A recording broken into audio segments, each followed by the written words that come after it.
Hello, this is a short video demonstrating Pick-a-Doodle, which is a small animation program written by Dennis Clark when he worked for Gerald back in 1981, as you can see here. Now, I'd like to apologise for the quality of the audio on this particular video. It's because I'm just recording it quickly on my laptop. Right, so as I said, Pick-a-Doodle is an animation program. It's designed to allow non-programmers to construct small 20 up to 20 frame animation sequences and then play them out on the Intellivison. So immediately we get to a kind of design screen. The purple cross is our cursor. We can move it around the screen using the disk. You will then see at the bottom here we have a list of symbols, and beneath that a list of numbers. The numbers represent numeric keypad keys, and if we press the respective number we will get that symbol inserted. The number 1 here on the left tells us the current animation frame that we are editing. So if I want to just pop in a apostrophe, I get not apostrophe, exclamation mark, I use 1, 2 will give me quotes, 3 will give me a hash, etc. If I want to replace an item, I just overtype it, so 4 will give me the dollar. If I want to remove a symbol, I use clear, and that is kind of the simple insertion, deletion, etc. I can scroll the list of symbols around to gain access to the full Intellivison character set using the action buttons, so right and left. And if we go right a little way, you will see that we have access to lowercase characters, which must mean that we are operating in colour stack mode. Because of that, obviously there are constraints on how we can use background colours. We can do some work with colours, but we're limited by the video mode. So to choose our colours, we use the other action button. That flips our list of symbols for a list of colours. So if we choose a colour on an empty square, then it will insert a block of that colour.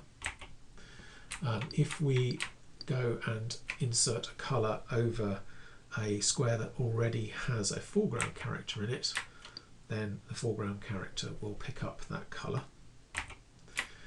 If we now go and flip and insert a character again, then the colour is not remembered. It gets replaced with white.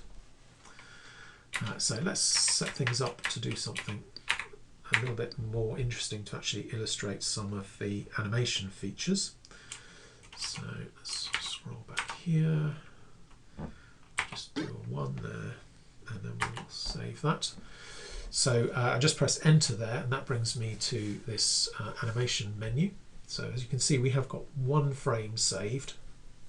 Obviously we can't do a whole lot with 1 frame, so what we'll do is choose 1 and draw the next frame. So as you can see, we're now on to frame 2. And at the moment it looks a lot like frame 1. So obviously a lot of the state of the previous frame has been retained, the actual image, and also where we are in the control scheme. So what we will do is we'll do this, and save that frame with enter. So as you can see, we now have 2 animation frames. So we'll draw another one. There we go. Save that with enter. 3 animation frames. Draw another one.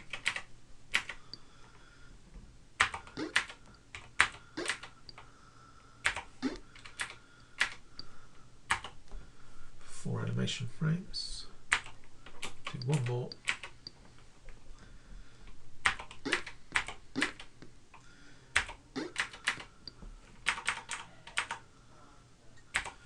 And I think you can probably see what this is going to do. 5 frames of animation saved.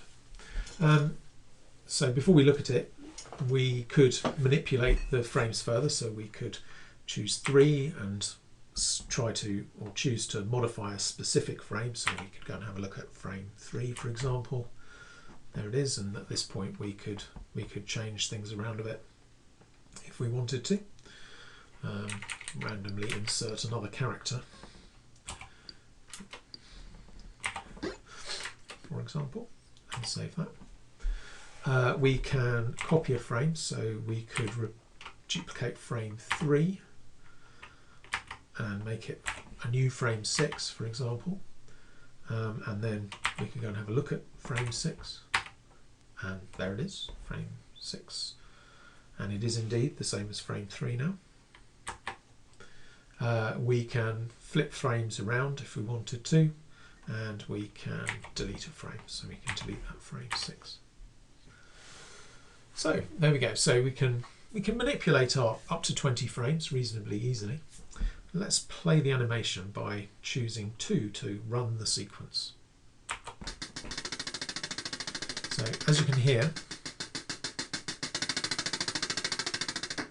we have some music in inverted commas, in this case a rhythm that will play over the animation. We don't have, we can't change that music at runtime, but by recompiling the program we can change it for any music potentially that we want. As you can see, the animation runs automatically.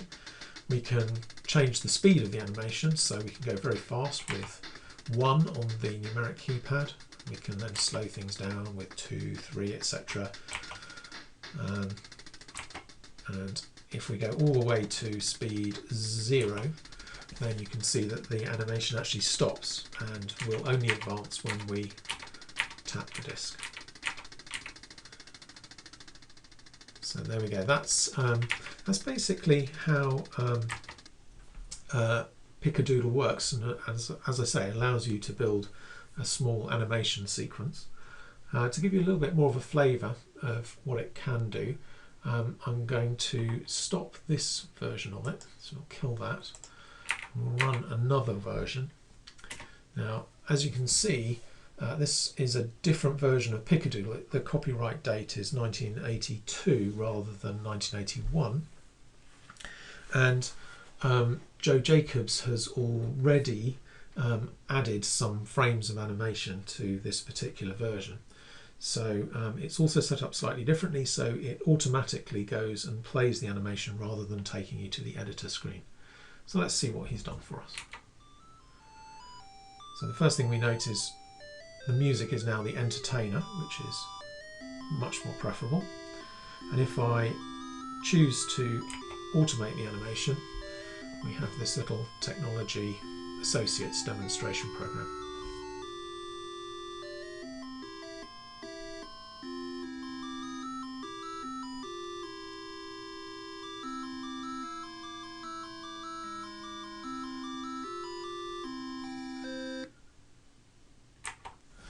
So there we go, a little flavour of Pick-a-Doodle, courtesy of Joe Jacobs and Dennis Clark from the early 1980s. Cheers.